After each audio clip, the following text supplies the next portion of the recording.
మన దేశానికి ఒక దుర్దినం, ఒక కాళరాత్రి.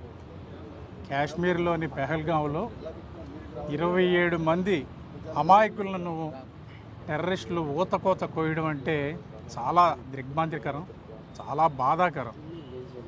ఈ సమాచారం తెలిసిన వెంటనే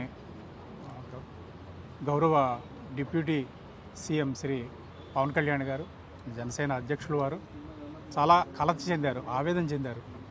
వెంటనే ఆయన సందేశాన్ని, ఆయన మనసులో ఆవేదనని ట్విట్టర్ ద్వారా వ్యక్తం చేశారు. ఈరోజు ఉదయం పార్టీ నాయకులు, శ్రేణులతో మాట్లాడుతూ మనం దేశం కోసం సంఘీభావం తెలపవలసిన సమయం ఇది.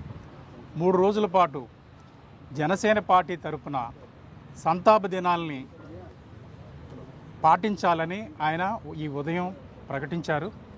ఆ మేరకు ఈ ఉదయం పార్టీ కార్యాలయంలో పార్టీ పతాకాన్ని అవనతం చేశాము. సాయంత్రం ఈ ఊచకోతలో అమరులైన వారికి సంతాప సూచకంగా ఈ సాయంత్రం కార్యాలయం దగ్గర క్యాండిల్స్ వెలిగిస్తాము. రాష్ట్ర వ్యాప్తంగా జనసేన కార్యాలయాలు ఎక్కడున్నాయో అన్ని చోట్ల, అన్ని ప్రాంతాల్లోనూ జనసేన నాయకులు, కార్యకర్తల ఇళ్ల మీద కూడా ఈ పార్టీ పతాకాన్ని ఈరోజు అవనతం చేయమని అధ్యక్షుల వారి ఆదేశం. ఆయన ఆదేశాలను పాటిస్తున్నాము. ఈ కార్యక్రమాన్ని ప్రారంభించాము. అదేవిధంగా సాయంత్రం కొవ్వొత్తులు వెలిగించి అమరులైన వారందరికీ నివాళులు తెలియజేస్తాము. రేపటి రోజున ప్రతి కార్యాలయం దగ్గర మా శ్రేణులు సంతాపం వ్యక్తం చేస్తూ మౌనంగా దీక్షలో కూర్చుంటారు.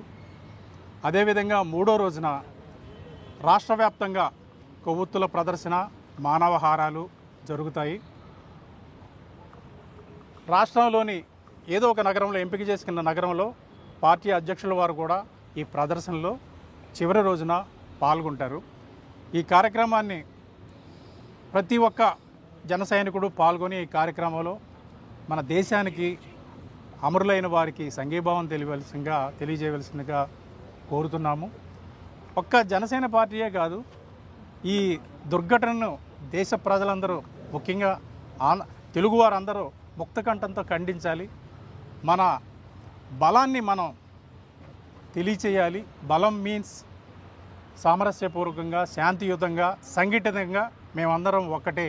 మా మీద ఏది దాడి జరిగినా మేము తీవ్రంగా ప్రతిఘటిస్తామనే ఒక సందేశాన్ని ముష్కరులకు తెలియజేయాలని అధ్యక్షుల వారు తెలియజేశారు. ఈ సందర్భంగా అమరులైన ప్రతి ఒక్కరికి, వారి కుటుంబానికి సంతాపం తెలియజేస్తూ వారికి తీవ్రమైన వారి ఆత్మకు శాంతి కలగాలని ఈ సందర్భంగా ప్రార్థిస్తున్నాము. ఒక్క నిమిషం మౌనం మీ ముందు పాటిస్తున్నాము.